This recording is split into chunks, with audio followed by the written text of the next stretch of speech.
Indeed, it is showtime. It is, but man, oh man, we don't have a guest tonight. So you just got me. You're stuck with me, your host of Comic Book Radio, Peter Cimetti. This is episode 42. We've got open lines tonight, and what I mean by that is this. Let me put that link right in here. There it is. I'll put this sporadically into the chat every 10 minutes or so. Or if we have a really active chat, I'll put it in there a little bit more than that. But you guys can feel free to join the show. And one at a time, whatever's on your mind, you got a question, you got a comment, whatever it is. We'll try to keep it comic related if possible. Thank you for spending your Sunday night with me. Unfortunately we had a guest cancellation. The guest tonight was supposed to be Preston Azevedo. He's okay. I found out he's okay. But we're going to have to reschedule for a different day. So yeah, Candace, we'll reschedule for a different day. And hopefully we can have him on soon. The only thing is that I've got a lot of shows lined up. Not just on here, but also to be elsewhere. And it's looking like we probably won't be able to get him on here till September. So, but we'll get him on here soon, or as soon as we can, right? But thanks, Candace. I was looking forward to the show, but it is what it is. Things happen. Spicer McLeroy, what's up? Says, what's going on, playa? What's going on, Spicer? We got Manny Cornejo here. What's up, Manny? We got Mighty Magic. Hey, Jeremy Deals in the chat. Says, cup of coffee in the big time. Yeah. New York Spawn. What's up?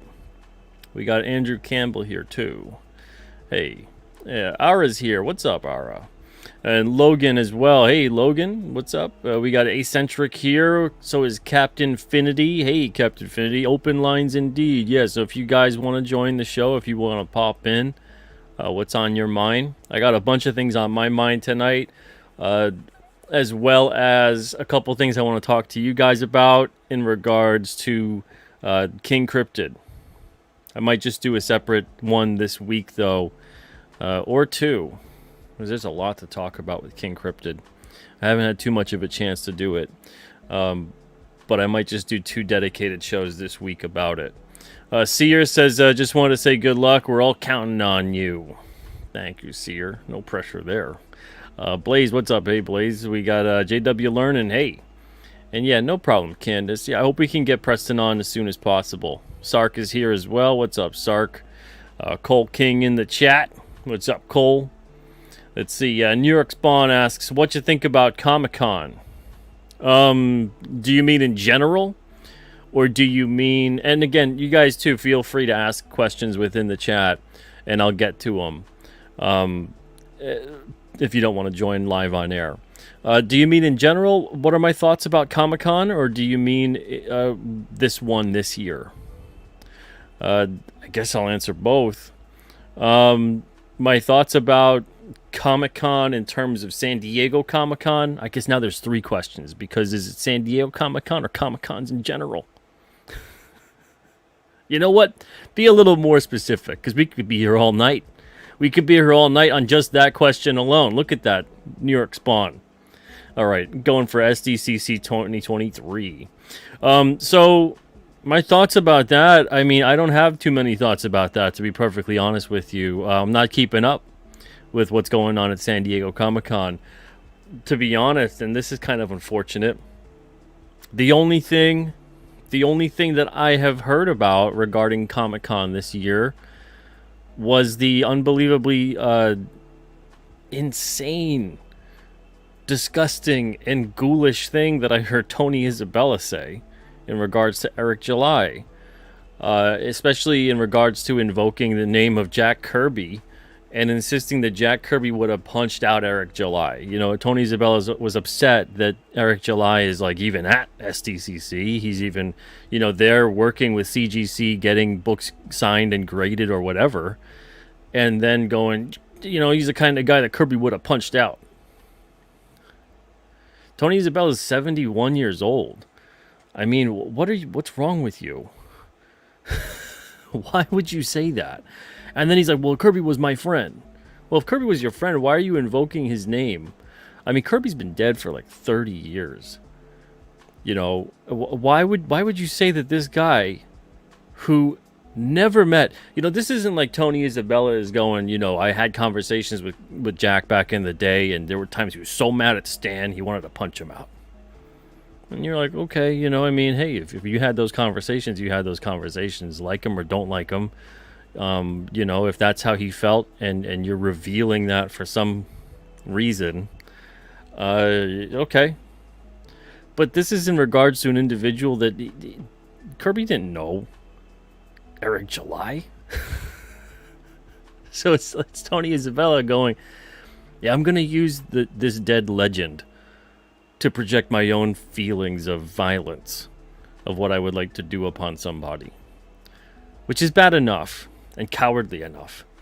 But on top of that, encourage that should possibly even happen at a Comic-Con. Kirby didn't have, I mean, Kirby had a temper. That was kind of documented, right? He's a human being. But by all accounts, a great guy.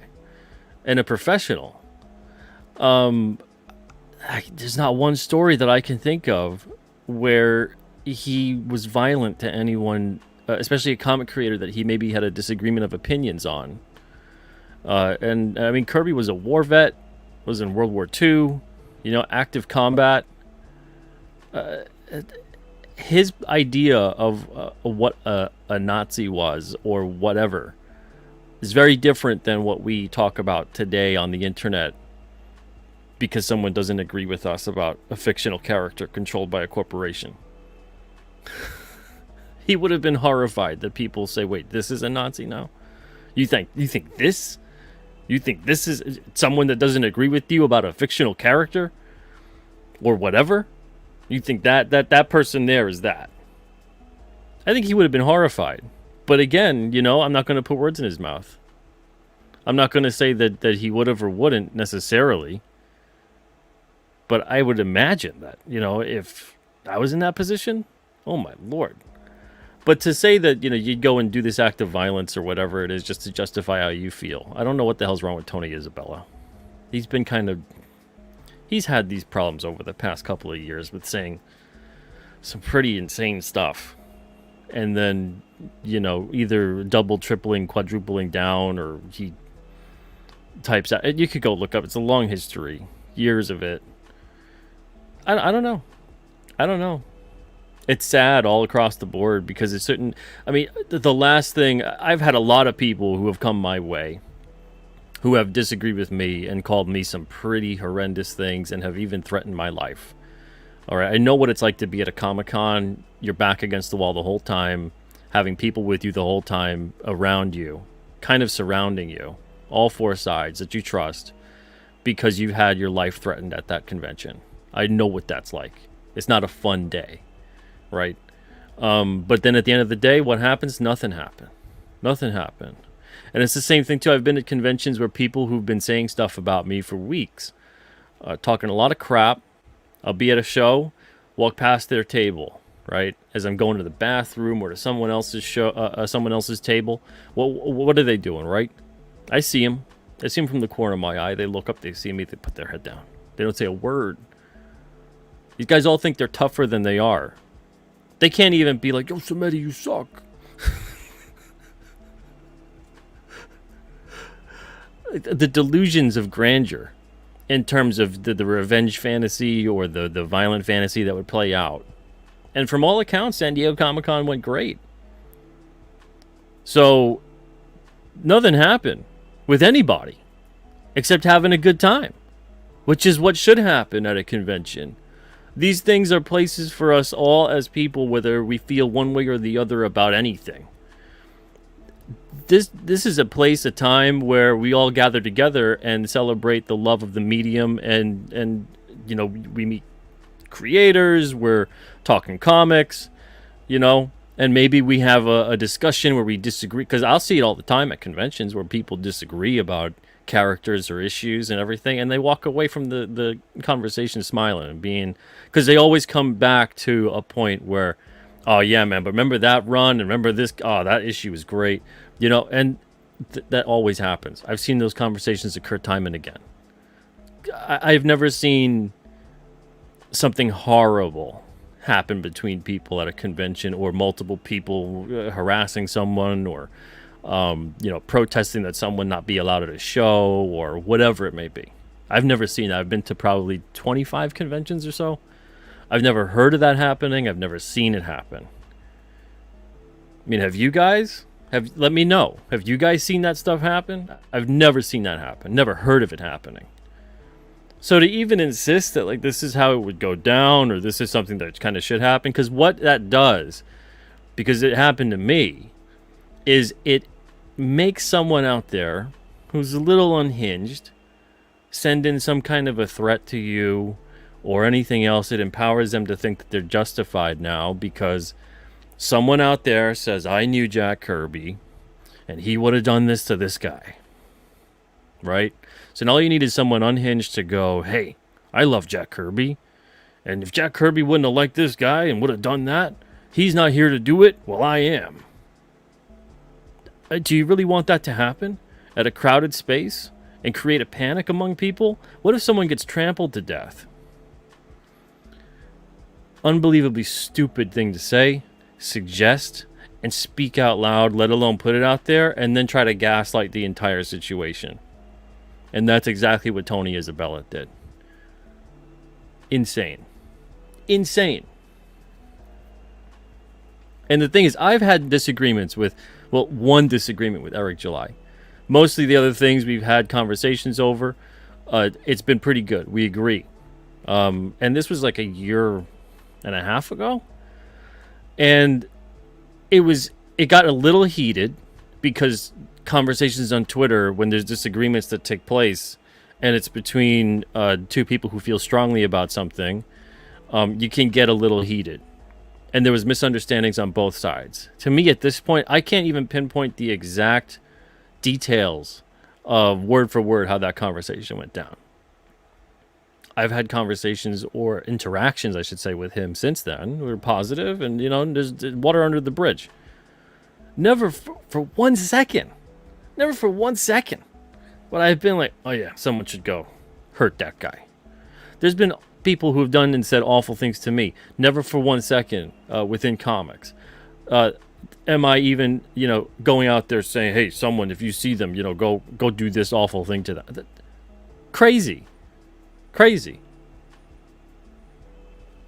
So, just absolutely insane. To advocate for that to occur, I don't advocate for that to occur to anybody. Even, and some of you may know, some of you may not. Any of the people who've said anything to me or given me a hard time, or there was a rough situation 5 years ago. I don't want to detail that tonight because I don't like living in the past with that stuff. There's no point in it. You can't do anything about it. Just learn from it. But even then, never in a million years would I have put that out there and been like, oh yeah, go hurt that person. Crazy. All right. Let's see. I'll catch up with you guys. I know that I kind of got off on my own topic there, but it's a shame that for the most part, NY Spawn, that's mostly what I heard about San Diego Comic-Con this weekend. I heard it was a good show. I heard people had a lot of fun, which is kind of the way it is. Oh, the other thing I heard too was that if it was a lot more people in the comic sections because Hollywood wasn't really there. And so the comic creators were having a really good show. Says a lot. But other than that, that's what I've heard. And but yeah, I'm not really keeping up on it. If anybody else is, if you heard anything cool or something that you were happy about or whatever, feel free to join the show. I'm going to put the link in here again. If you want to talk about Comic-Con and come on the air and talk about that or whatever, feel free. Let's see. Captain Infinity says, my personal deal breaker for a comic is an answer to the question, what year is it set in? My personal... Wait, is an answer to the... Oh. What do you mean by that? So you mean like what, depending upon the year that it's set in? That's the deal breaker for you? King Cryptid, we got 500 years to deal with. So pick a year, any year. We're going to have a story that's roughly around that year. Let's see here. Yeah, there is more than... Well, I mean, you know, a lot of people consider pretty much any comic convention to be a Comic-Con. You know, even though there's Comic-Con, right? But a lot of people consider pretty much any comic convention to be Comic-Con. Let's see, I want to make sure. Yeah, I'm seeing a bunch of you guys in the chat that maybe didn't hear about that whole thing. Crazy stuff. Crazy stuff. Let's see. Hey, Marcus Kellegrew, what's up? Hope you're doing well. Appreciate it. Let's see. Manny asks, oh, great question. What is King Cryptid? All right, so King Cryptid is my comic series, of course. But King Cryptid, I guess I can answer it as a what and a who, right? So King Cryptid is the series. It's the name of the series, and it revolves around King Cryptid. Now, King Cryptid is roughly 500 years old. This fellow was betrayed and cursed around that time and has been in that form ever since. So King Cryptid is essentially like his namesake. He's a cryptid, but he used to be a man. So he's been transformed into this creature, this thing, and he's been that way for quite some time. Now, as far as how we know King Cryptid today, seeing the legend and whatnot, this guy here, we've heard all these different stories about him, and he's been described in this way that gives him the name King Cryptid. And why is that? It's because of his silhouette. He's got this crown of bone, he's got this big kind of shoulder piece going on, and he's got this winged cape. And so when people see him for just a moment, or just a shadow, a glimpse, whatever it may be, maybe they see him flying, that silhouette sticks in their mind. He kind of looks like a king, you know, and he's a cryptid. So it became King Cryptid. Now, his real name, that he doesn't really tell too many people, other than the readers, they all know. A little bit of dramatic irony. There's only a handful of people that know his true name, because he's not too comfortable with sharing that with people. It's a very important part of him. It means a lot to him. His true name is Crowan, Krowan. Now, for him, that's his true name because it's the only thing he can remember from his time before he was transformed as King Cryptid. So he holds on to that. That means something to him. It means that he didn't always used to be this way. And then since he wasn't always that way, maybe he can still one day be a human being again.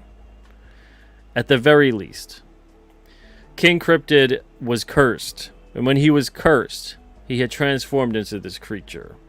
Now, his original curse pretty much made him this ravenous, killing, feral beast. Killing, eating whatever in sight. Animal, person, whatever. He was like that for about 100 years. So sometime in the 1600s or so, let's say late 1600s, early 1700s or so, that would give you an idea as to, you know, how old he is. He came across a Wampanoag shaman, Black Moon. And Black Moon makes his first appearance in the series in King Cryptid number 9. He recognizes King Cryptid. And he sees this guy, this creature, right? He's in the forest one day, just feeding on an animal. He's too preoccupied. And he knows the story. He knows the story. He knows the legend. It's been generations, but he knows the legend, and he knows this must be this individual. Now, Black Moon has something special about him, and he also is in possession of something special as well, which is this cosmic moonstone. And this is a time before King Cryptid has this moonstone. And what I mean by that is this. I got a King Cryptid card here, but... Oh, you know what? I got art. I got art. I could show you some art. So he's got this moonstone here. Let's bring you see that up there in the corner? So that centerpiece there above like his third eye, between his eyes, is a moonstone. It's the cosmic moonstone. And now what that is that was gifted to him by Black Moon. And because of that, it enables his inner personality, his humanity to come out once again. Right? So Black Moon risks his life to do that for this guy. He could have been killed. In doing so, now King Cryptid is not human again, but he's no longer this mindless killing beast, this machine. And when this happens, it is like a ton of bricks lands on the guy. And why? Because all that time, when he was under that curse, King Cryptid was in there. Crowan was still inside. The human being was still inside, aware and powerless to do the horrible things he was doing. Right? So, 100 years of doing these things every day, right? Do you think that's going to be all eternity? And it was supposed to be for him, all of eternity. Now he's this individual, right? So the moonstone comes at a cost, though. Now it's powered by the moon. On the night of a new moon, when there's no moon out, and King Cryptid's using up his powers, think of it as a lunar cell. It absorbs the moonbeams, the rays of the moon, and it powers him up. It augments his ability. He's 7'2", 400 pounds. He's a big guy. So on the new moon, when there is no moonlight and he's using up power, let's say he's using up his flight, his healing power, his super strength, his telepathy, his ability to heal animals and cryptids. A lot of his power set revolves around animals and cryptids, not so much human beings. He can't read the minds of human beings. He can't heal human beings. So when he expends his power on a new moon, if he does not make it back to the cosmic spring that's inside of the mountain layer that he has, because eons ago, this asteroid came right into the mountain and just went right in it. Huge hole, right? And the waterfall eventually trickles in. The water seeps in, goes into the core of it, and kind of with the rest of what was there from that crash, all those minerals, something forms from that. If you read issue 2, you'll know about it. We go into that at that point. So he has to make it back because there's minerals within that pool at that point in time that's inside of that layer that will heal him up, that will prevent him from reverting back to his feral, ravenous form. But if he doesn't make it, he does revert back until the moonlight once again charges that moonstone, restores who he is, powers that back up. So he does whatever he can. He really is desperate on those nights to get back and make sure that he's in there, he can recharge and everything else. Other than that, King Cryptid doesn't really need to eat. He likes to eat. His favorite food is maple syrup, straight from the tree. But he doesn't really need to sleep, though he does, in a way, sleep through a meditative process. Just mostly to not just recharge a bit, but to also gain access to the astral plane. And we kind of touch upon that too in issue 9 as well. He goes through a lot in issue 9 that kind of has him getting into that meditative state. So there's a bunch of different things in the world of King Cryptid. Now, I'm going to talk about several different characters and whatnot and try to get to all of them this week. I think I'm going to need 2 shows to do it. I might be doing that on, at this point, possibly Thursday and Saturday. I got to check the calendar, though. No, I can't do a show Tuesday night. I got a show at 1 o'clock Eastern with Marsh Makes Comics. And then Wednesday, I've got Blake and Marlena from Midnight Mausoleum. They're here at night. So I'll probably do it Thursday and either Friday or Saturday. But I think I might have a show that I'm on somewhere else on Friday. So I don't think I could do it Friday. But either way, I'm going to do 2 shows this week going really in depth on the characters, the plots, the stories. But that's relatively the gist of King Cryptid. He's a big dude. He's a hero. He's relatively selfless. He's seen a lot of stuff over those 500 years. He's seen a lot of good and a lot of bad. But the series, we kind of We do. We follow him along his path, his journey. And because he's so old, there's a couple different flashback issues that we can get to. We're going to get to even more in the future. The first 4 issues are already out. If you haven't picked them up yet, you can go to the Alterna site, get them sent right to you. If you enjoy them, then go back issues 5 to 9. But the thing with this series is you don't need to read issues 1 to 4 to enjoy issues 5 to 9. So if you do want to just get on board with 5 to 9, you can do that. You don't need to miss the first 4, but you don't need the first 4 to enjoy 5 to 9. So there you go. Now, before I turn the whole show into, let's talk about King Cryptid and only King Cryptid. I'm going to check the chat again, see where you guys are at. Let's see here. We got Marcus says there's a story Will Eisner tells of Kirby telling off a mobster in the 40s. Yeah, that's when the mobster comes in the office, right? When largely the comic industry was kind of run by the mob. Seems like people were less intimidated of the mob than they are of the social media mob nowadays. They were made of sterner stuff back then, right? Andrew says, what's the best way for a writer to link up with an artist? I'd say there's a lot of different ways. One of the best ways used to be people would go to like the talent search on DeviantArt or digital webbing. But I think Pencil Jack, I don't know if that's still around. I don't know if any of that stuff is really still around. I haven't personally used that at all. It's kind of become now more of a, Scout, Instagram, Facebook, Twitter, the artist. And that's why it's so important, too, if you're an artist out there and you're looking for work.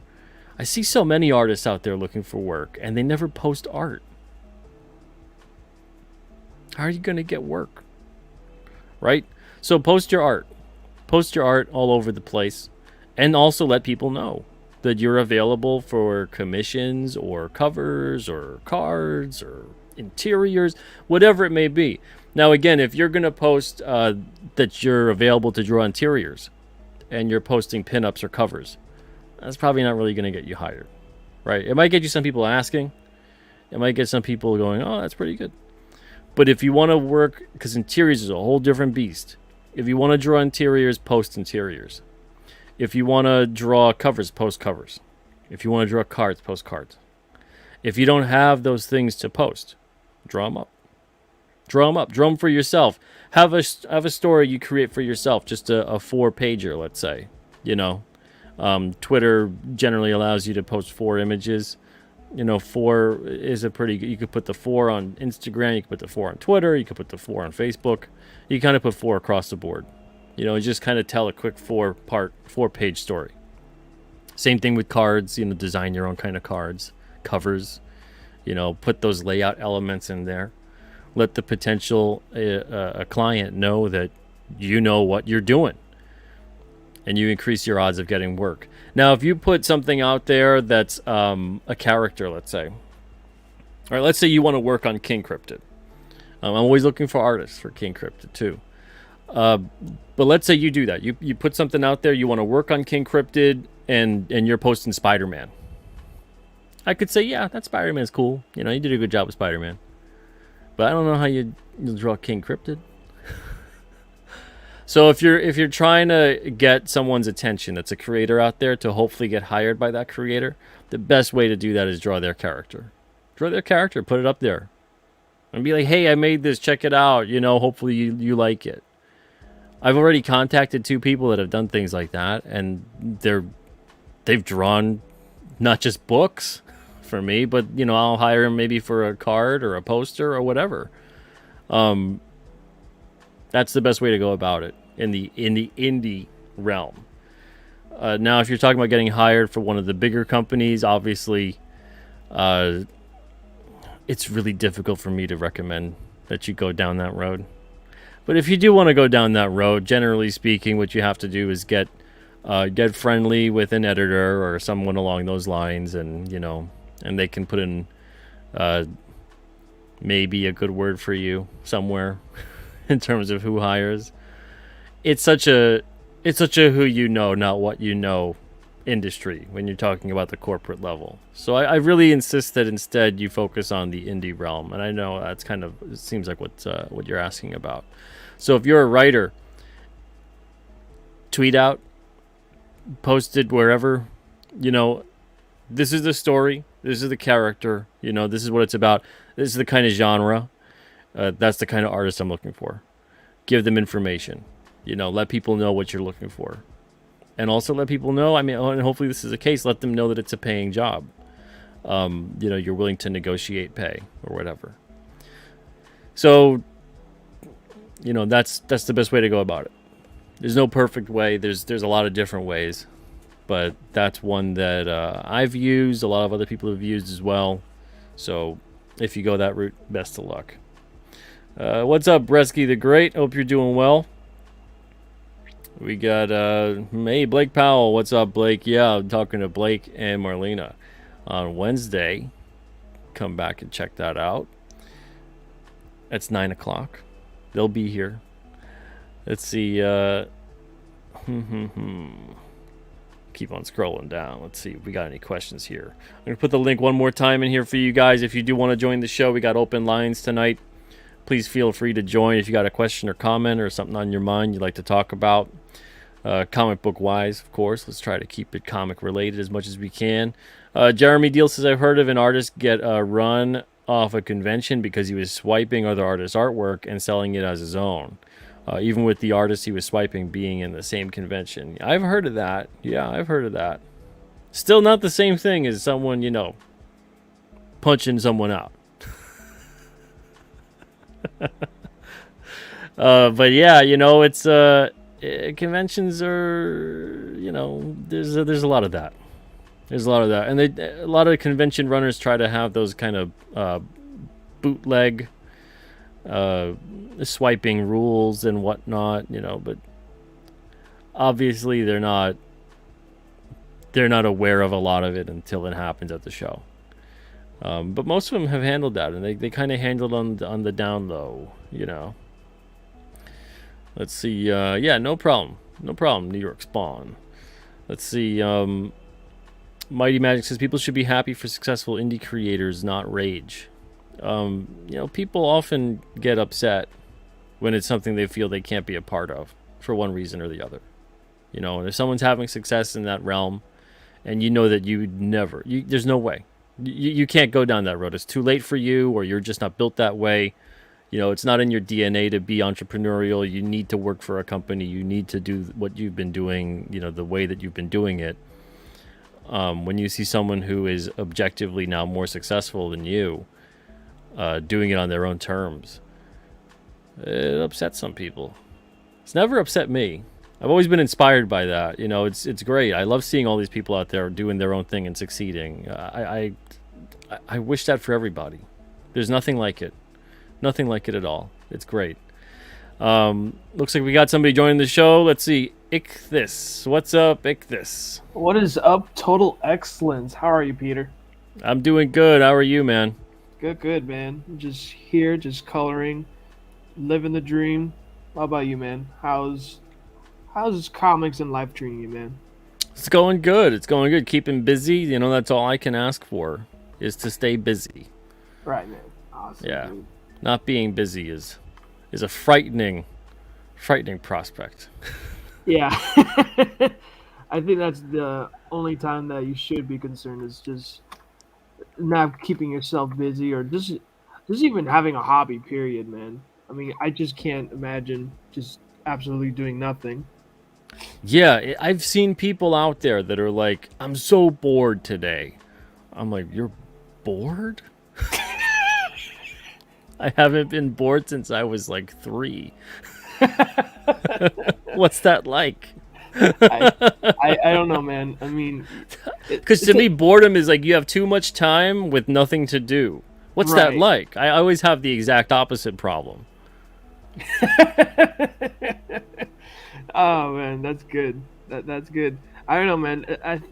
I would honestly think, like, maybe if people are like in their like teens, okay, like that's explainable. But if you're like a grown adult, and I Yeah. I just don't know what else to say about that. It's like, Yeah, even when I was a teenager, I'm like bored.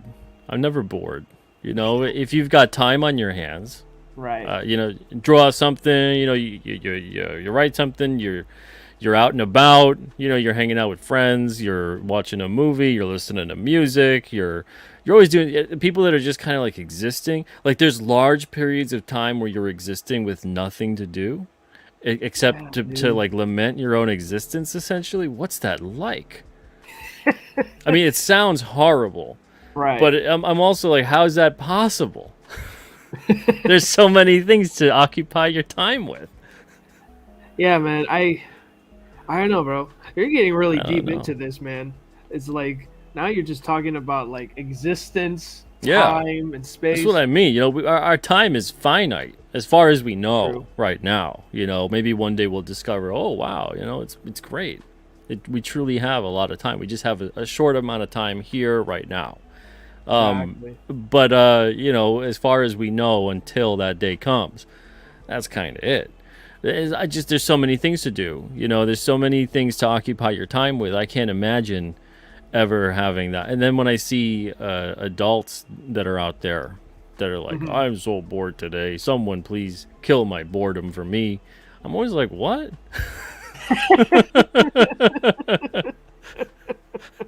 Like, wow, man. There's like no books. There's no paper. You don't have a pen. You know, pencil. You don't have even if it's like, you know, oh, I've got some time today to kill, so I'm gonna just sit back, relax. I'm gonna read a book. I'm gonna play a game. I'm gonna, you Right. know, do something with my time. But people that are like, I don't know what to do with my time. I just have so much of it.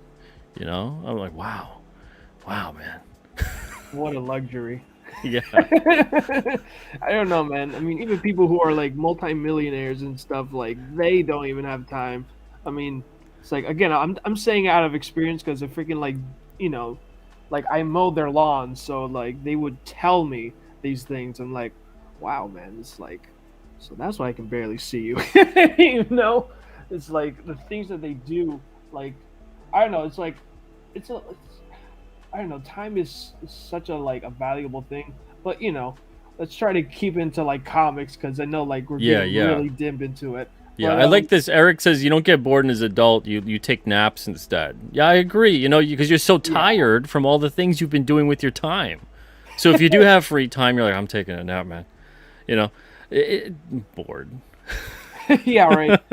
Oh man, naps are such a blessing, So, dude. so what are you up to? You have any specific thing on your mind you want to talk about tonight? Hmm. I don't know, dude. I mean, I think just comics related is just it's just amazing how like whenever you see other people succeed and then like I don't know, it's just people show their true colors in a way. Because I'm seeing so much when it comes to like EVS. Like I'm not Comicsgate, but again, like I'm an individual who is like neutral to things. It's like either as EVS success or Eric July, who's a new hot, hot commodity, a hot topic now, and my People good don't buddy. even have to be anything close to as successful as those guys, Oh, and definitely. Like I like even could be like a Tyler. modicum of success. Yeah, no, even Tyler. Like even I'm seeing him like getting like so much bash. Like he got canceled. I don't know if you ever watch his content and stuff, but he got canceled because of the whole hashtag comics broke me. Oh yeah, And yeah. oh my gosh, dude. Well, the I'm like, last thing people that want to go, no, well, who can I blame? I have to blame someone. You know, you're telling me that I could be the master of my own life. yeah, You right. know, you're telling me something empowering because that's what that is. It's to say that you have the ability, you know, largely to steer your life in the direction you want it to be. Hmm. You know, and there's always going to be things you can't control. But the fact that you have the ability to do that, but you have to start today and you have to be committed to it. You have to build. You have to be committed to building. It doesn't just, nothing happens overnight. You know, everyone successful you just talked about, they're like what, 20-year overnight successes? You know, Yeah. no one sees the 20 years of struggle or, you know, when you're at your wits end and you're broke and, you know, you're like, "Oh my god, can I keep doing this? Is this should I do this?" No Hmm. one sees those days and nights, you know, the blood, sweat, and tears part of it. They'll see the success and they'll go, "Oh, it's just you earned that unfairly." You know, Yeah, right. You just woke up with those numbers. yeah, and instead of being upset about it, they should go, "How'd you do it? How'd you do it?" I'm always endlessly fascinated by people because they always have a different but similar story to how they did it, to how they became a success. And Yeah. it does always involve. There's a lot of struggle. There's a lot of constantly trying. There's a lot of it's literally like the intro of the show with what Rocky's talking about. You know, if you know what you're worth, go out and get what you're worth, but you got to be willing to take the hits. And that's Yeah, the thing is there's life is going to hit everybody in a different way. You know, and if you want to achieve something, if you want to have something that you think you deserve because you're good enough, then don't go out there and say that you just deserve it because you're here. You got to go right. out and earn it. And it's no one's fault at the end of the day if you don't attempt to do it other than your own. Now, everyone's going to have varying levels of success, Yeah. but you're going to absolutely have more success than what you previously had if you start today and you keep building towards it. You know, so when stuff like that comes around and people want to lament the situation they have or the decisions that they made that have allegedly ruined their entire life, there's tons of people out there that went the same path and said, I'm not doing that again. And then they made course corrections, you know, but they took it upon themselves to do that. And Right. that's what everybody needs to do. You know, and when you come along and you tell someone that, hey, look, you know, your life could be in a better position. Your comics career could be better. You could be making more money. You could be having a better life. You could be, you know, being your own boss, etc. And you say that this is what you have to do, though. It takes work to not be in the position you're currently in. You have to have a different skill set, learn something new, whatever it may be, and it's going to take time. People will often instead lash out about that. You know, Right. it's just kind of how it is. Yeah, man. I, I truly do understand that, and I just feel like, in a way, to some degree, like, it's like, yeah, like I understand your pain, but at the same time, like, are you gonna try to avoid going through that next time, or you just went through that because of the exploitation of the common pitfalls that you're gonna get to, and you just feel Yeah. like if I go through these pitfalls, that means I'm getting closer to the goal post, and then next thing you know, like they're not at that goal. Well, because what they're upset about is the fact that they were told if I do this, this, and this, then Exactly. this will happen, right? And then you go and Right. you do those things, and I've experienced that. And then you're like, but I did everything that I was supposed to do. You know, I did everything I was told to do. I should have, you know, this result now. It doesn't mean anything in life. You know, 2 plus 2 doesn't equal 4 all the time. Sometimes, you know, for some people, 2 plus 2 is 5. 2 plus 2 is 3. You know, for most of us, it's going to equal 4. But sometimes you got to go, you know what? Just because I did this and the other thing doesn't equal that every time. If it was that way, we would all be just doing that thing every time. You Hmm. know, so you have to find what works for you, and when things don't work out, you have to be able to adapt. But like I said, some people, it's kind of it almost becomes like a badge of honor that like I get screwed over all the time, so nothing's my fault. It's everybody else that has screwed me. And then you get like this weird comfort zone of turning into a victim. But what you've done is you've kind of surrendered all of your power, and you've True. surrendered your own life to other people. You know, and then you look back one day and you're going to be like, oh man, what the hell did I do? You know, Yeah. so just learn from your mistakes, and that's the best you could do. And then learn from others who have had success. Learn from others who have achieved things that you want to achieve. I spend a lot of my time, like when I'm packing up or working or whatever. Sometimes I'll just put on a bunch of things about like biographies of various people that I thought have achieved success, or entrepreneurs that are out there. Hmm. Like I said, it's relatively all the same kind of story. It's struggling. It's, you know, trying like crazy to achieve and overcome something.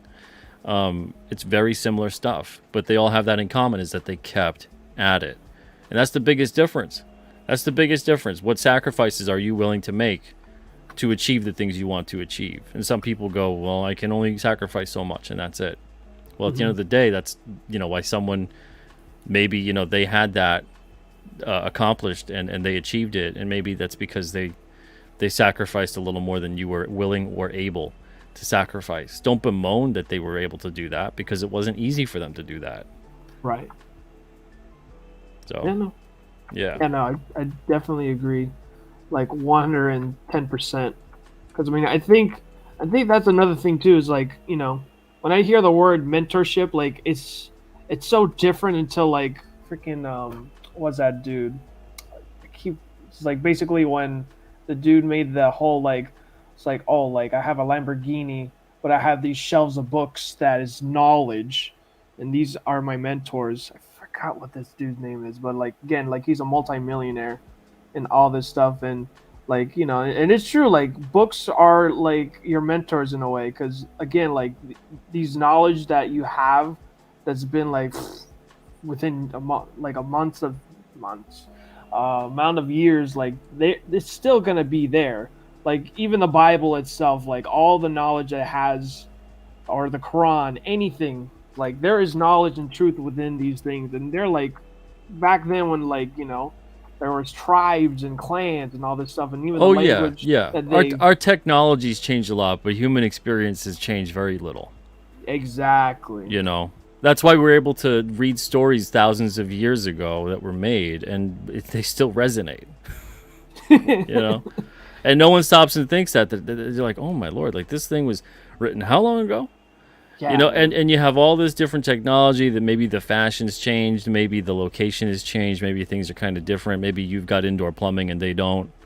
But meanwhile, you read that and you go, I know what that feels like. Yeah. Yeah, of course, because the human experience and how we perceive the world hasn't changed all that much. You know, people like to think. They like to think that it has. Not really. Hmm. But Ichthus, thank you so much. I got two people waiting in the back room here. It was great talking to you, buddy. Of course, man. I hope you have a great night, my friend. You too, dude. I'll be Take it listening easy. in later, All man. right. Take it easy, brother. All right. Up next, we got Jenko Morningstar. What's up, Jenko? What's up? What's up, Pete? What's up, guys? Can you hear me? Yes, I can. Coming in loud and clear. Okay. Thanks. Thanks. First of all, thanks for letting me into your show. Oh, no And problem. I wanted to share with you two things that I learned recently Okay. about comics and about doing this YouTube thing. Because yeah, I think as comics gators, we should do both things well, because we need the YouTube to promote, and we need the learning experience to uh, make our customer, our paying customer, stay, right. So because they can't stay without giving without us giving them good stories and uh, good characters, especially, and yeah, good narrative. So the first thing I wanted to share with all of you is this book I'm reading, which is called uh, how's it called? Yeah, the YouTube Formula. The YouTube Formula. It's by Darrell. I don't know how to pronounce his surname. It's in English. It's Even. I think Darrell Even, or Darrell something like that. But he's an expert at all of this. So he said that he's going to teach you about the YouTube formula, and he goes on to explain that the YouTube formula was first tried by the creators of YouTube, which were Chad. I don't know his last name, which is the guy that uploaded the video Me at the Zoo. And so first they wanted it to be a dating site, right? They wanted it to They be wanted YouTube to something be a for, dating site? yeah, they Wow. wanted it to Like be video for dating? something like romance, people to present themselves and get a partner.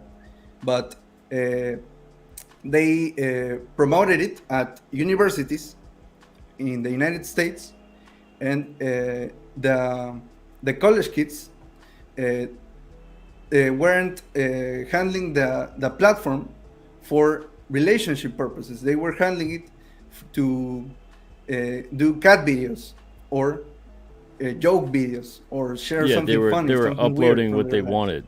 Yeah. Yeah. So So this so creator, Chad, they didn't and even his realize partner, what they they had had. to adapt. They had to reimagine the platform. It's And so funny the lesson because you is, look at YouTube and you think automatically that it's just the evolution of public access television. yeah, You but it know, wasn't intended like that. that's Like, so weird. That should have been like the. I always thought that was the hey, this, we got the internet, we can have public access television essentially all over the entire world, and people can, instead of going down to their local television station and buying a block of airtime or whatever, they can instead just go to YouTube and upload what they want to do and make their own internet TV. That's weird that it was. I never knew that story about that. That's interesting. right? Because you look at YouTube and it's so powerful. Like kids my age, But maybe yeah, you yeah, I don't, you thought don't know Facebook it was because that I way, look a but little yeah. bit older, but I'm 19 years old, and so my generation doesn't use or gets their entertainment mainly from the internet, from YouTube. So the lesson in that story that I just told is that you may have an initial idea that you're in love with, but uh, you have to get feedback from your audience. You have to see the results. You have to try and maybe make mistakes, then see what you've put into the world, what you've created, and adapt, readjust, change things so Yeah. that your invention can go uh, through the best path possible.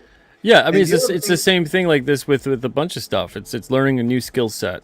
Not everyone is an instant whatever it may be. It's a learning process. Not everyone's like comfortable with this right off the bat. I certainly wasn't. And every day is a learning process with what works, what doesn't work.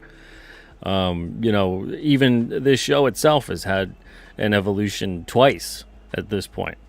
So it's one of those things where you just got to get in there and figure it out and see what works for you and what works for other people, and find that magic formula where it gels for everybody. It works for you and how you can kind of run the show and what content you're going to put on there, and then it works for the audience in terms of them being interested in it and participating and engaging, and then you kind of have that perfect symbiotic relationship.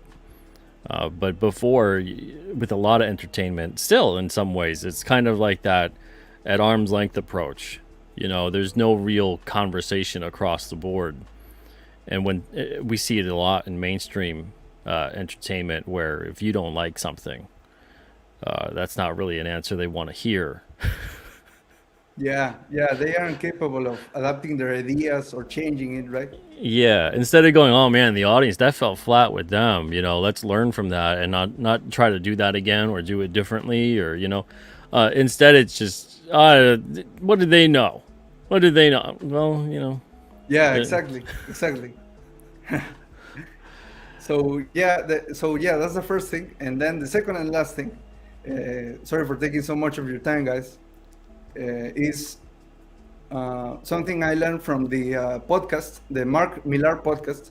I suggest you see it. It's the episode with Pepe Larraz, and he's a very popular Spanish artist. And he said something that I applied yesterday, and it was a really great tip to put into practice as a comic book artist.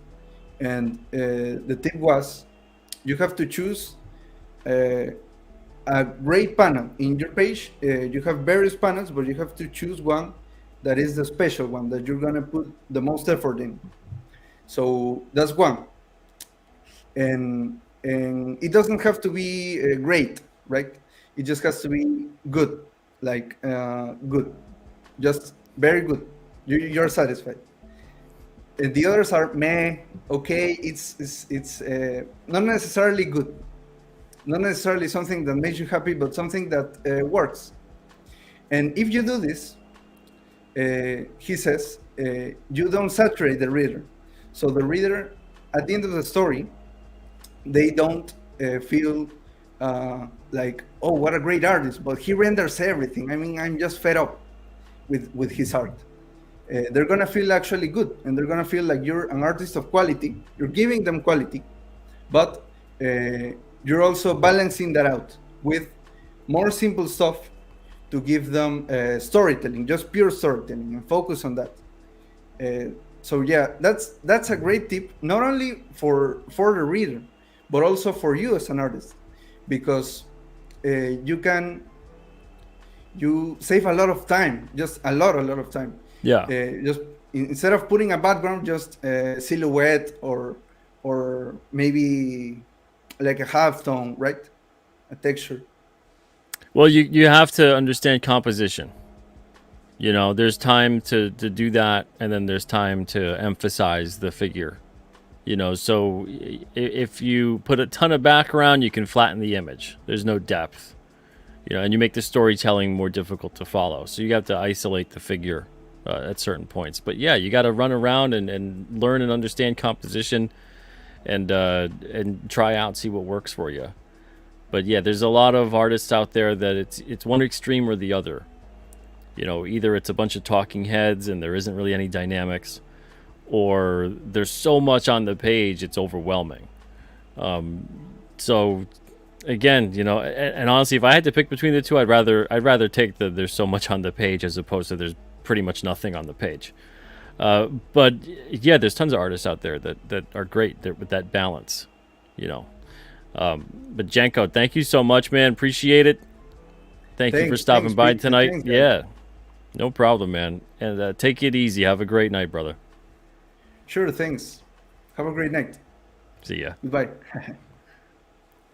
All right, up next we got one more person here in the green room so far. Logan, what's up, Logan? Hey, how's it going? Hey, I how sound you all doing right? tonight? I'm doing good. How you doing?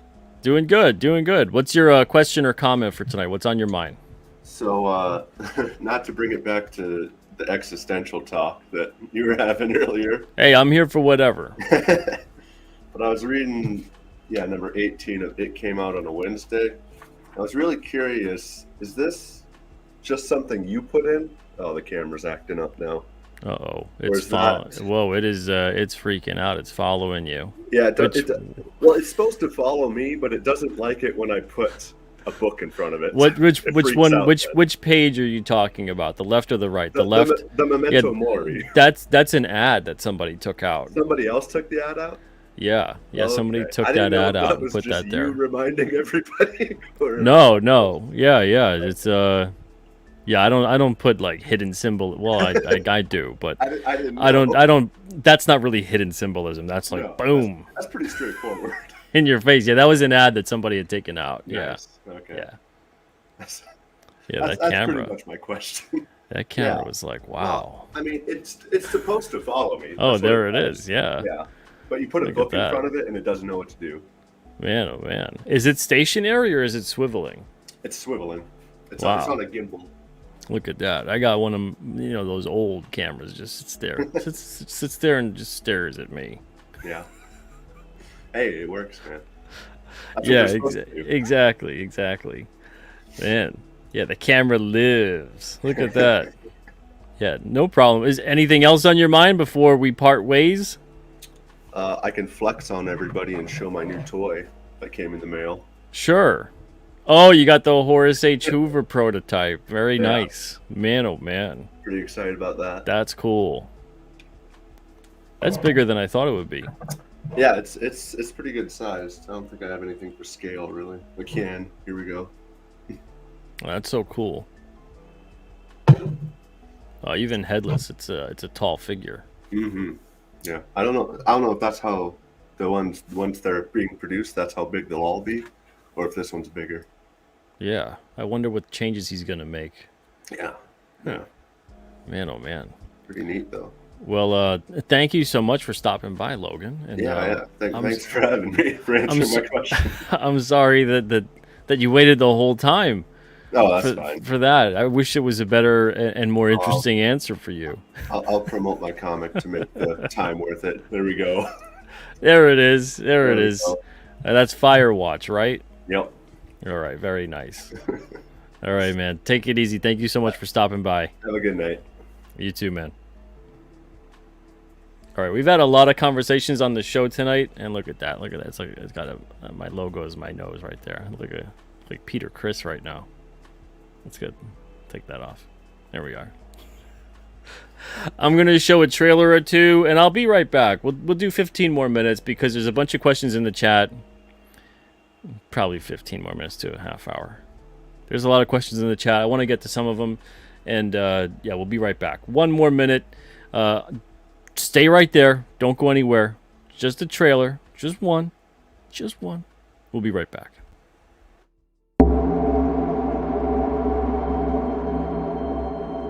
You speak as though I have conquered death. I live death every day.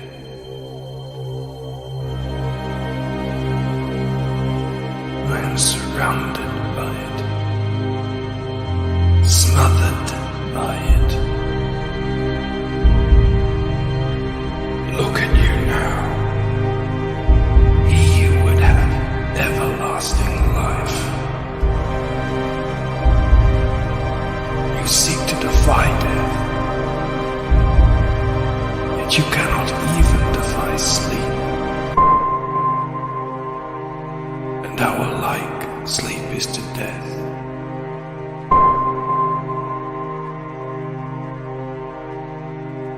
It is a painted death.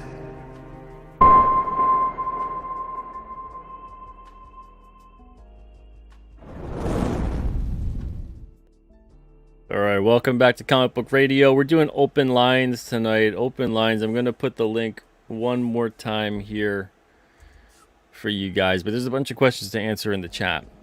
A couple of hellos. We got Beam Pad here, Eric the Guapo. We got Blue Teddy Narrations. What's up?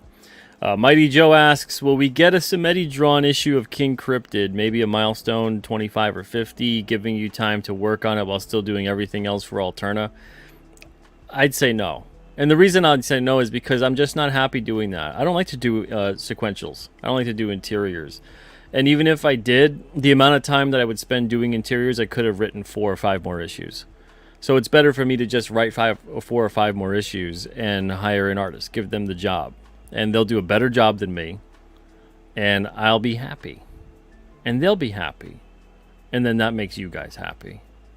But I will be doing a back cover every time we do whatever it is, 4 to 5 issues. And I'm going to have the back cover to issue number 8.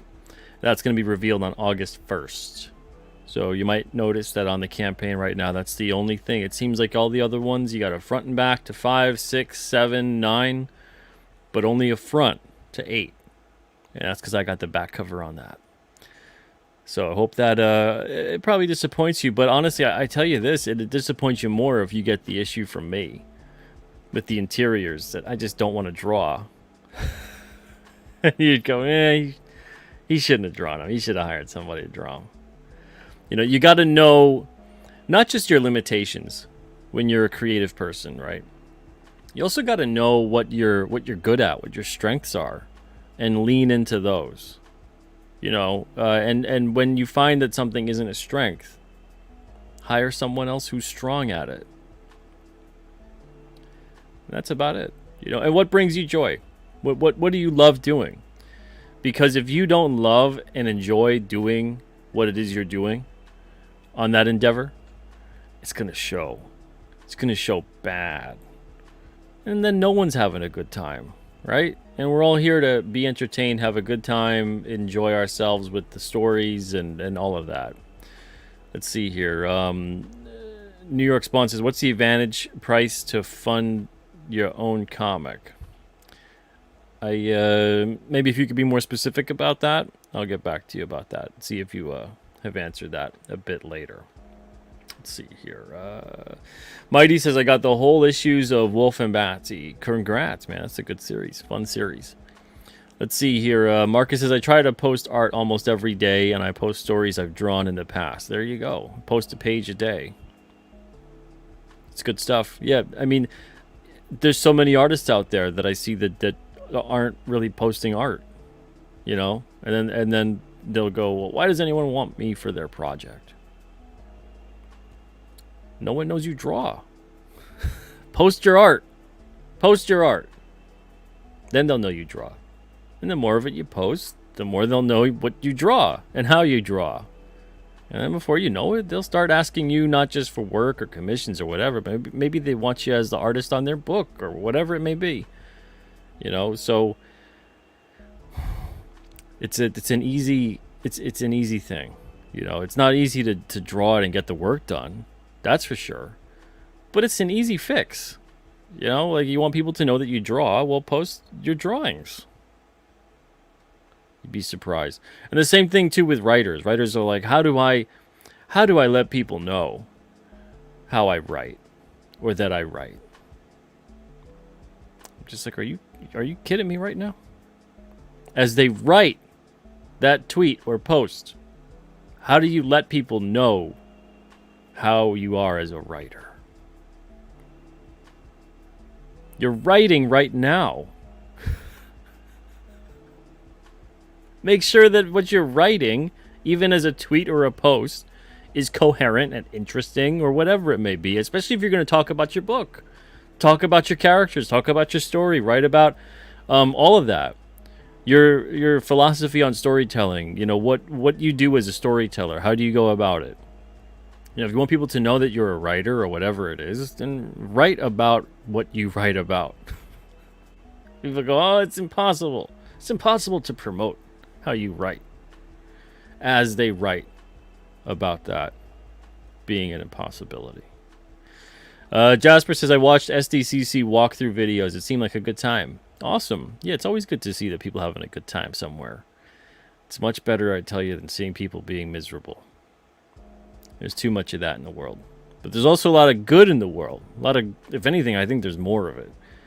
And maybe that's just me being naive or wishful thinking. But we don't see a whole hell of a lot of it, you know, or at least we're not supposed to see a whole hell of a lot of it. Of people just enjoying themselves, just having a good day. The world around them being fine. See, so thank you for letting me know that everyone was having a good time there. That's good to know. That's what I've heard too. That's why it's such a shame to put any kind of a dark cloud on an event like that or any event like that where people are gathering to have a good time and celebrate their shared interests. That's the stuff that prevents us from killing each other. Is going, hey, you know, I was just about to, beat the crap out of you, but hey, we like the same stuff. Let's talk about that instead. And look at that, world peace. Don't use this to divide people. Enrique, what's the best way for a writer to hook up with an artist, though? Now, that's the real question. It's the same thing. The same thing as I talked about before with the artist. It's the same thing. You put out there what you're capable of, what you like writing about, all that other stuff. If an artist is out there looking for a writer, for whatever reason, as rare as that is. Now, the other thing I will say is this. Most people generally aren't looking for a writer. You know, if you're an artist, you're probably going to write your own story. Now, as a writer, you're sitting there going, how would I get work on that? Well, there's a thing called editing. Editing. If you're a good writer, hopefully you're also a good editor, because it means you should be a good rewriter. Most of writing is rewriting and revision. So, you won't be perfect. No one's perfect. You're still going to probably need another set of eyes or two to take a glance at what you're doing. But see if someone needs an editor. You don't necessarily need to be hired as a writer if you can be hired as an editor to help out on the project. Now, that's a little trickier to go about it because you're kind of almost saying you need someone to correct you. And that's going to probably set somebody off, and make them go, what are you talking about? So instead, you don't need to necessarily let anybody know what their faults are right off the bat. But you put yourself out there that that's something that you would do, if that is in fact something you do and you want to get hired to do that. So it is going to be less likely, though, that as a writer you'll get hired by an artist. Just understand that. Usually the writer is out there hiring artists. I also recommend that writers learn how to letter. If you're in a comic capacity, of course, we're talking about. That's going to help you immensely. I don't want to take away jobs from letterers, but Doesn't seem like there's a whole hell of a lot out there to begin with. I can only really think of maybe 4 or 5 letterers that I would even recommend. Between skill, price, attitude, only 4 or 5 maybe. So you developing skills as a letterer will not only help save you some money, it'll also allow you to make quick edits and revisions to your comics. So that's another skill set. And then you can also get hired as a letterer. So develop some of that. See, my homie asks, are you still doing the alternate distributor program? That right now is postponed indefinitely. That was going to launch right before COVID hit. It was announced in like 2019. And now, right at this second, it's probably closer to being what you see comicbooknewsstand.com to being. But maybe the next evolution of that would end up being alternate distribution. But for that to fall through, a couple other things need to happen too. And the future is uncertain as far as that goes. Not to mention the distributing part, getting books to stores, probably not going to happen. I've learned over the past couple of years that there's a lot of stores that say they want to order indie books, but don't really want to order indie books. They say they want to get outside the Diamond system, but don't really want to get outside the Diamond system. So it's one of those things where you're going to surrender a big chunk of your sales to get your book into retail. And that's if they feel like paying you up front. Most of them want to do consignment, which means that they'll keep track of it, and then they'll pay you eventually. Most stores don't do a good job of that. I've had experience with that. Most stores, if you do consignment, let's just put it this way. If you do consignment with most stores, put your head between your knees, kiss your ass goodbye. Because you ain't seeing that money. They're not going to keep track of that. It's gone. Goodbye. It's out there, though. And maybe they'll sell your book. But if you're going to get money, you're not going to get money from that. Most stores are not going to keep track of any of that. So, as far as the store distribution part of that, it's probably going to be a no-go. The other part of that would be then selling direct. So it'd be more like a retailer for a bunch of the different indie books. Again, like I said, a lot of different things have to fall in place for that to happen. So, too many things up in the air. I was a little more naive back in 2019. I thought that retail largely said what they meant and meant what they said. Frustrated with distribution, they want to order from a third party, they want to get books direct so they can get a bigger discount. Most of them don't. And then what happens is that if you're someone who, is potentially going to be problematic. I hate that because everyone's problematic. But if you're someone who's problematic, all of a sudden, I don't know if I want to get that book in my store. So a lot of it's just not worth it. It's much better to sell people books directly. And the way things are going right now, it's kind of it's not broken, so don't fix it kind of a thing. And at that time, I thought I was we're trying to fix something that was broken to people.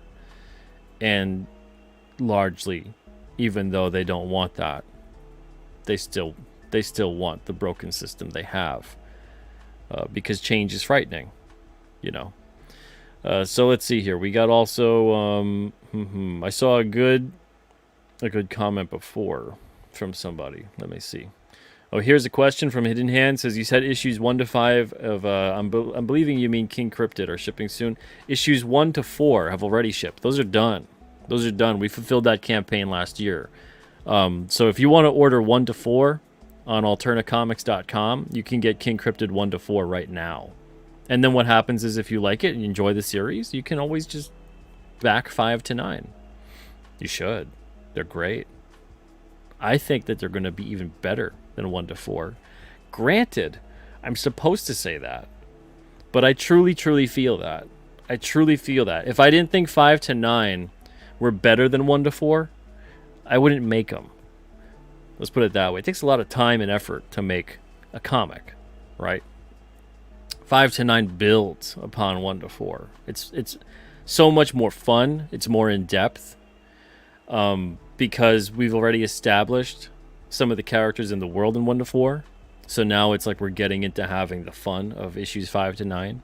But 1 to 4 are great, and they're available right now. So go pick them up. It's like $2 an issue. You know, you can get those sent to you with the shipping. And goodness, $2, $8, and then it's $14, and that includes shipping to get the 4 issues. You know, or you can just get 1 to 9, and then you can wait on getting all 9 issues. And there'll be more to come, of course. But 1 to 4 are done. 5 to 9 are funding right now. And hey, there's Michael Bancroft in the chat. What's up, Mike? Don Perkage is here too. Hey, Don.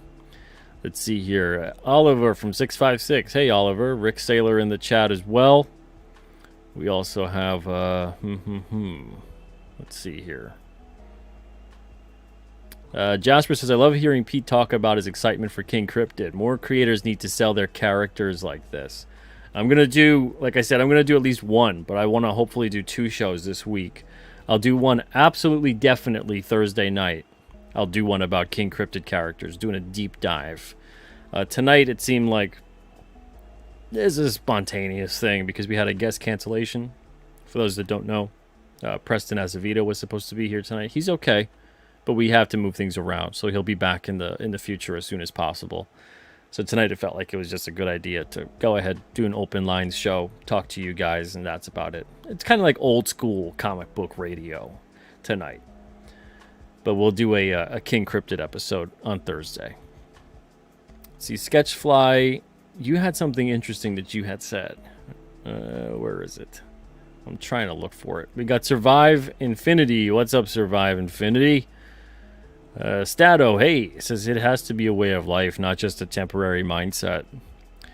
Yeah, going into creating and essentially being an independent entrepreneur and all of that, you know, it's not just, there's a lot of people that aren't built for it, you know, and I get it. Not everyone can do it. But because not everybody can do it, you know, or because you can't do something, it doesn't mean you got to hate the person who can, you know.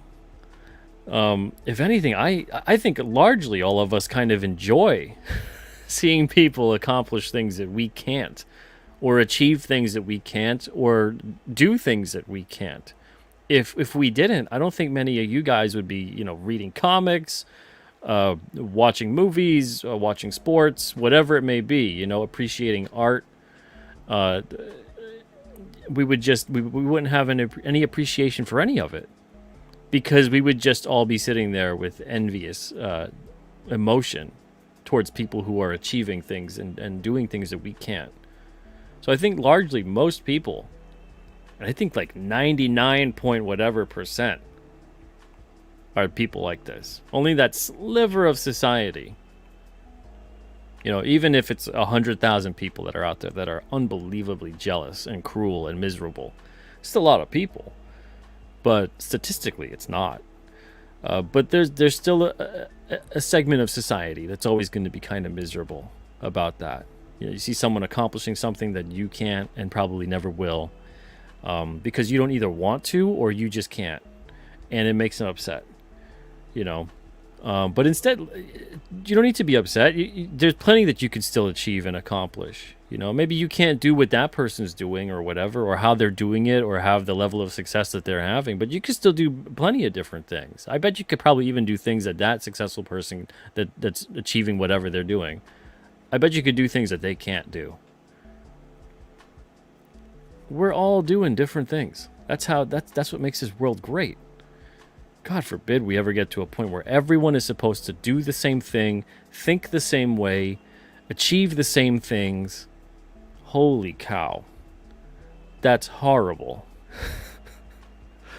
Okay, I'm still looking for Sketchfly. I'm pretty sure it was Sketchfly. Had said something in the chat that caught my eye. I got about 10 minutes to find it. Where is it? It had something to do with independent. There it is. What annoys me is there is so many indie stories and comics out there, yet the entertainment industry keeps rebooting I kind of said it before. I posted like I tweeted a tweet about it, about the whole writers and the actors strike. I get it. I get the other side too. Whenever there's a strike, I kind of get both sides. Doesn't necessarily mean I side with either side or both sides, but I get it because people are the way they are. Companies are the way they are. But in this situation where we're seeing a big part of it be not just about money, even though it's always about money, we're seeing a lot of it be about AI and technology encroaching upon taking over and taking jobs and yada yada. All I could think is, you know how many actors and writers and whatnot are out there? These people that are part of WGA and SAG-AFTRA, and how much money a lot of them have. A lot of them even have their own production companies already. A lot of them are in the capacity to do this already. And what I mean is this: get away from the studio system. If you really want to put the studio in a tough place to make them realize, like, crap, we can't do this without you, get everyone together. You got your union already. Why don't you put it to good use? Get together, create some kind of production company and system, or multiple production companies, decentralize. Even better. If we could do that in comics, you could do that in film. There's already thousands of indie filmmakers that are making films every year. Some of the greatest films ever made have been independent film projects. Eventually, maybe they get picked up by a studio, but there's been a bunch that haven't, that they're relatively still a small production company. I mean, hell, I've made a movie. If I can make a movie on a low budget that's been seen by people and we had, known people in it. I mean, Roddy Piper was in the movie. It's his last feature film, unfortunately, but he was in it. He did great. If I could do that, I don't know crap about making a movie. and I help piece together making a movie. All these people who are in the business knowing what to do, why don't you get together? Why don't you get together? Give a big old middle finger to the studio. Say, you know what? You don't want to appreciate us. You don't want to pay us what we're worth. You want to do this, that, and the other thing. We're gonna leave. We're not just gonna strike and get angry and scream and put a sign and protest or whatever, and hope that you give us what we want, which means you still have all the power anyway. You're just throwing a couple pennies at us. We're gonna leave. We're going to make our own production companies, hire crew, get the writers together, get the actors together. And you know what we're going to do?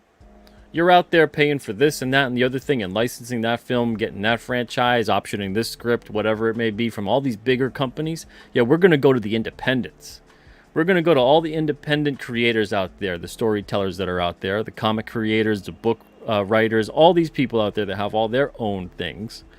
And we're going to talk to them about adapting their properties and their characters and their stories to film. How about that? Why don't they do that? I mean, I'm not going to claim to know the ins and outs of all of this, but to me it seems like that's a fairly obvious path at this point, because it isn't necessarily going to get any better for those people. I also want to posit this theory. What if the past couple of years that they've been doing all of this weird storytelling and finger wagging, blaming the audience, right? You notice that the studios, for the most part, haven't seemed to care. They used to care a lot. Like, if they had actors and whoever out there and talking crap about the audience or whatever, or making that project look bad, oh man, they used to care a lot. They'd blacklist people. They would, yank them off a press tour. Used to care because it's costing them money. So how interesting that the past couple of years they've been letting them just kind of do their thing, knowing what contract negotiation time was coming up, and in the background they were developing technology to eventually replace these people anyway. And you guys fell right into their trap, writers and actors. You fell right into their trap. They gave you all this rope, and you hung yourself with it. Instead of utilizing your time and social media space effectively to not crap all over your audience and either commiserate with them empathize with them, understand where they were coming from, you know. You chose to crap all over them. Many of them did. Not all of them, but many of them. And the studios didn't say a word. I thought that was always strange. You know, but I always thought that, there's got to be a reason for that. You know, if you're out there letting these people who, I mean, these are this millions of dollars at play, and you're letting them do this. Now you can go and point to all the failures and go, look how much money you cost us. You think you have leverage in this situation? You're writing, you're acting, you shooting your mouth off, you telling off our audiences. Look what you did. You cost us money. You don't have any leverage here. You guys fell into their trap. So now that, you know, that situation is played out, maybe do a little mea culpa. And it's time to kiss a lot of ass, which is kissing the ass of the audience and the creative people out there that the big studios aren't really going to entertain. They're not really going to cater to the independent. You know, unless the independent has proven themselves already, and usually they're not that independent at that point. But what a time! They could form their own production companies. They could get together. They could license this stuff and talk to independents directly. There's a lot of properties out there that would be great to see. But they're probably not going to do that. They're probably just going to end up doing what they have been doing, which is begging the studio for just a couple more crumbs. Unreal. Let's see. Marcus says, Pete, what do you letter with? I letter with Photoshop. 40% Zed says, I used to edit journals for an engineering firm. I didn't need to understand the engineering. I just needed to make it read like a human being wrote it. There you go. Let's see here. A couple more people here. We're going to be wrapping up in about 2 minutes. 2 minutes. But what do you think? I mean, it would be, at this point, I wouldn't really trust. That's the thing, right? That's the catch-22. I wouldn't really trust writers and actors at this point coming at me saying, hey, I want to option King Cryptid. We'll do a great job. I'd have to go, yeah, you know what? Let's see what you do with someone else's stuff for a few years first. And I'll think about it. Enrique says, only good way to do consignment is to break their legs, to send a message that you expect the money back. I don't advocate for that. The only way to do consignment well is because essentially, too, that was what the newsstand was like. Right, full returnability, no accountability. You're basically saying, goodbye, comics. It was nice knowing you. I hope you get into the hands of someone out there. We probably won't make any money from this. But hopefully you don't just all end in the trash. So if you're doing that, just keep that in mind. And hopefully it does get in the hands of a reader, and then that reader maybe seeks you out directly and can purchase things from you directly where you actually would make some money, because most retailers are not going to keep track of consignment. Some will, absolutely. But most will not. That's been my experience. That's been the experience of every creator I've ever talked to. Hundreds of people. So keep in mind, most will not. I'd say probably 90%. 90% won't. It's a lot. They got a lot going on. They'll forget. They won't write it down. They'll tell you they're writing it down, but they're not going to write it down. And then even if they write it down, it'll get lost in the shuffle because there's new comics or new product every single week. And then, 4 to 6 months goes by and you come in and you're like, so where are the comics? And even if you keep track of it, and even if you show them the terms, it's going to be difficult even sometime to get your money from them. So let's see. Hidden Hand says, I ordered 1 to 4 on the 17th of July. Awesome. That means they'll be shipping out soon. Thank you very much, Hidden Hand. Appreciate that. Jasper says, how long have you been developing King Cryptid? I'd say, let's see. I had the idea come into mind around 2018, 2019 to do a series, an ongoing series that revolves around a monster creature character and characters. Other than that, specifically King Cryptid, probably since maybe halfway through 2020. And that was only because once we left Diamond, it opened up some time for me to be able to do that and actually believe that this was a possibility again. The Diamond system would just took up so much time. And not just being in Diamond, but distribution in general. All the oh my god, metadata. Metadata. I hate metadata. Never-ending spreadsheets full of the same unbelievable information over and over again. It melts your mind. But it's a necessary evil with distributors. Just, yeah. So that just to me wasn't really a possibility until that point. And now here it is. Michael Bancroft says that the dread puzzles the will and makes us rather bear those ills we have than fly to others that we know not of. What's that quote from, Michael? Unless it's you. I know you're a poetic dude. But yeah, fear. Fear is a very big motivator, isn't it? Al Nickerson. Hey, what's up, Al? Beampad says, I enjoyed reading King Cryptid 1-4. Looking forward to the next issues. Appreciate that. Thank you. Jay says, you are on Desolate Souls Studios Thursday night. I'm on Friday night. Friday night. Check your calendar. Check the calendar, Jay. Friday night. And I'll see you then. Jasper says, Sunday is an open night slot for live streams right now. That's funny. Mr. Bug, it must just be the Sunday feel, right? Says, I honestly just struggle with the script writing part of making a book. My advice for you on that would be focus on the characters. Focus on the characters. Their motivation, what it is that they want, what are they trying to achieve, and who is trying to stop them. Or what is trying to stop them. What's getting in their way of achieving the thing they want to achieve. Now, of course, you have to identify in the script what it is that the characters are trying to achieve. You know, that sets up the entire conflict. And there's no story without conflict. Even if you think that the conflict isn't a conflict, it's a conflict. It doesn't need to be an all-out action, brawl. But any problem within the story is a conflict. It could be an inner conflict, it could be an outer conflict. But it needs to be there.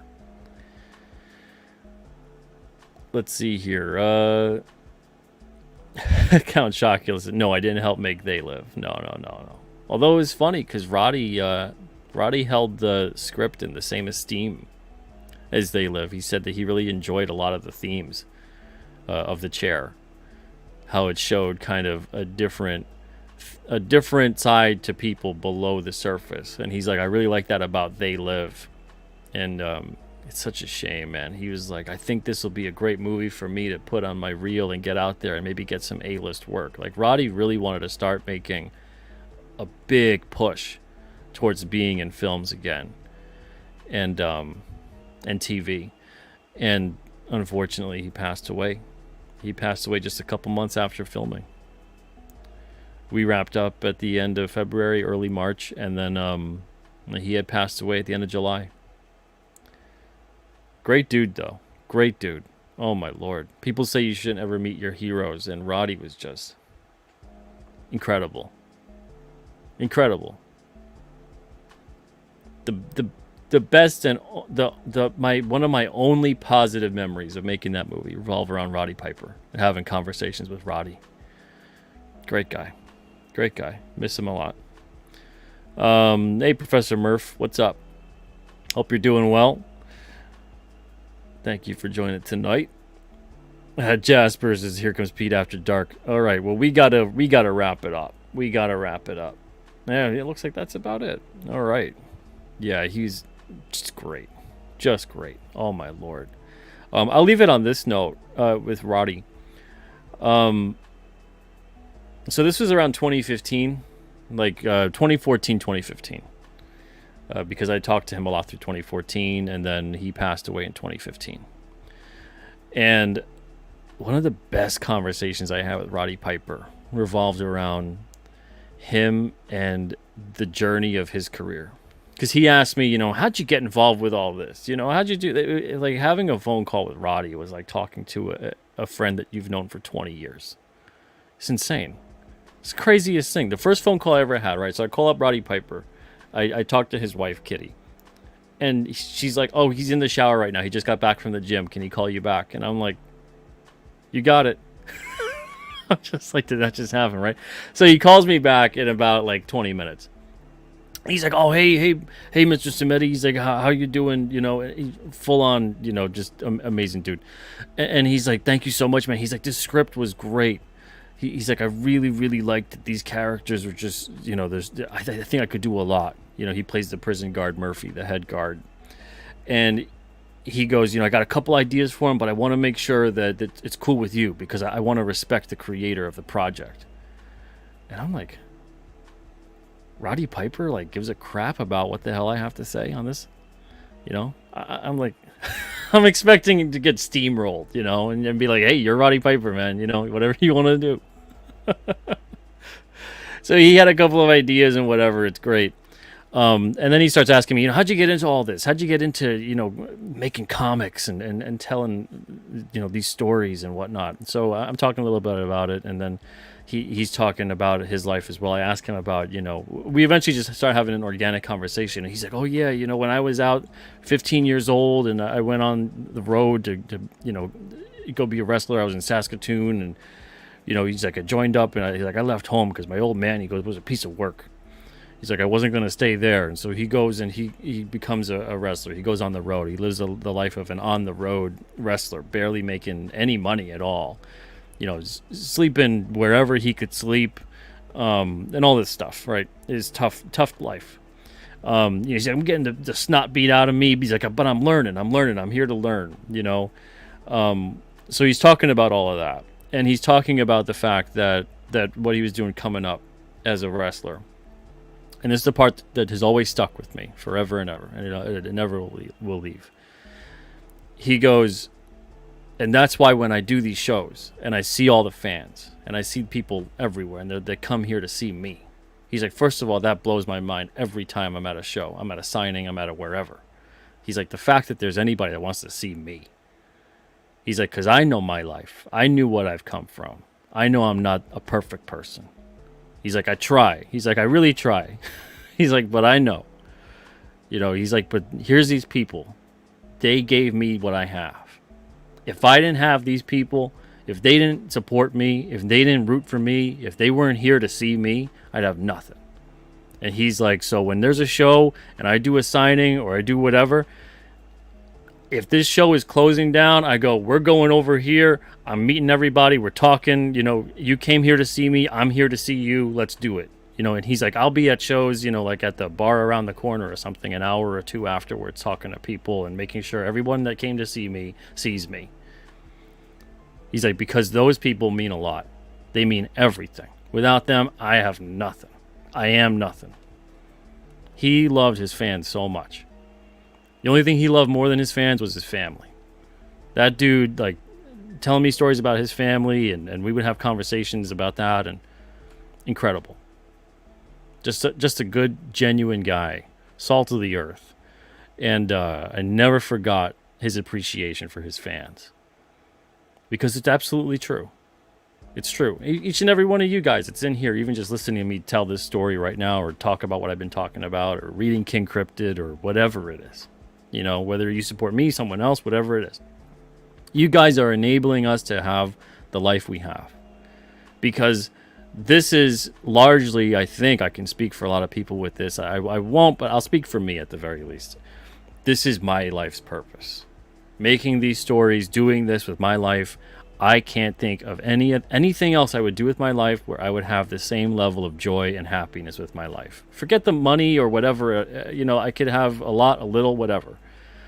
The joy that it brings my life to be able to bring joy to your life by creating these stories. Taking something out of nothing and then saying, here's a thing. And if I get to move you with that, if it resonates at all, if it means something to you, even better. That's the best feeling. But that kind of stuff with Roddy, oh my Lord, that stuck with me and has stuck with me still. And he was a 1 in a million, 1 in a billion, 1 in a trillion kind of guy. Just an incredible guy. Just great. Absolutely great. Hey, Pete Engstrom. Yeah, 100%, man. Yeah, Roddy's Piper Pit podcast was great. That was great. He's one of those people that when he passed away, I felt that loss.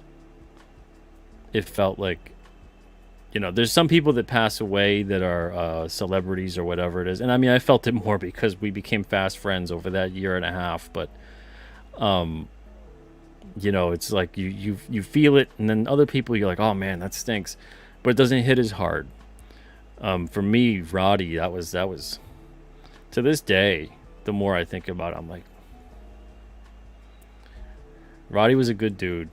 He should still be here. But it is what it is. So his legacy lives on, you know, and that's the way people like him should be remembered. So, and that's how I'm choosing to remember him, and I always will remember him. He was just a great dude. Spicer McLeroy says, aside from a decent script and art, as a publisher, what are the must-haves you are looking for before sending a comic to print and distribution?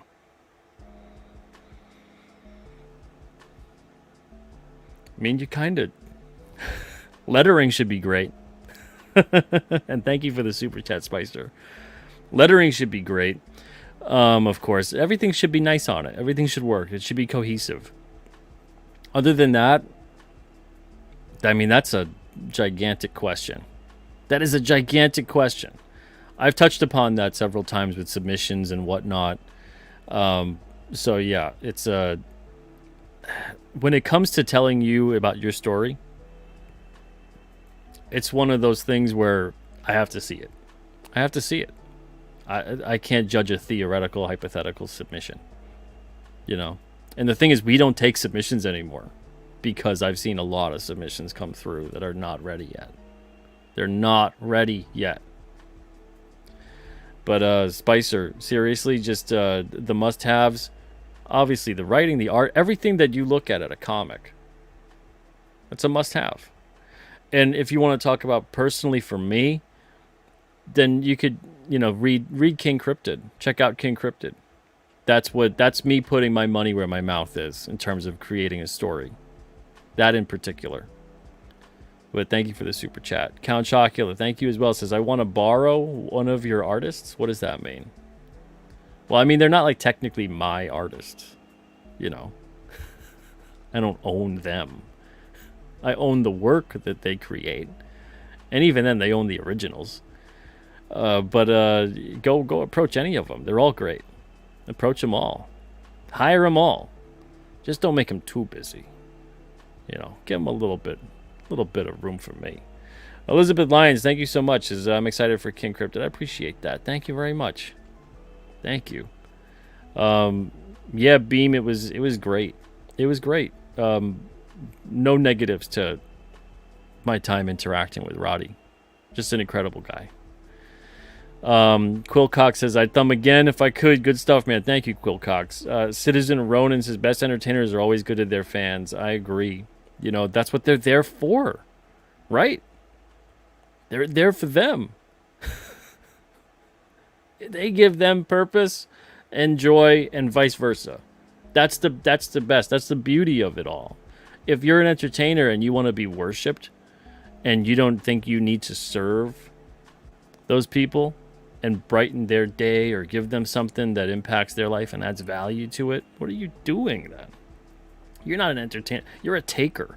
Entertainers should be givers, you know? And what happens when you're giving? The more you give as an entertainer, the more you receive. But if you're an entertainer and you're all about taking, you want to take the adoration. You want to take the money. You want to take the attention. You just take. That's like that's karmic destruction right there. That's not good. That is not good. You got to come from a place of giving to be an entertainer, to be a great entertainer, to be a true entertainer. But yeah, go watch They Live, Jetto Jaga. Roddy even, he'd go, dude. No, he wouldn't go, dude. He wasn't really a dude guy. I don't want to put dude in Roddy's mouth. He would say brother, but he wouldn't do like a Hulk Hogan brother. But he told me he was like, that's a documentary. He said, They Live. He goes, They Live, that was a documentary. He goes, I'm telling you straight, that was a documentary. Kind of believe him. A fictionalized documentary nonetheless, but still a documentary. Logan says, you're very good to us, Pete. Roddy would be proud. Well, that means a lot, man. That means a lot. And yeah, They Live is a great movie. Pete says, I'm going to watch The Chair after listening about Roddy. Roddy was spectacular in it. Spectacular. Based off of his performance, he would have gotten A-list work.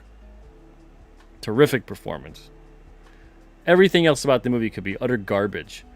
You know, but Roddy, oh, you can't get your eyes off of Roddy in The Chair. He's amazing in it. Just captivating. Johnny says, I got and read 1 to 4 this past week. Really enjoyed them, and I'm psyched for 5 to 9. Oh, thank you, man. That means a lot. Really appreciate that. Oh, that means so much when you guys enjoy those stories. Makes me want to make even more. And there's a lot more to come. That's for sure.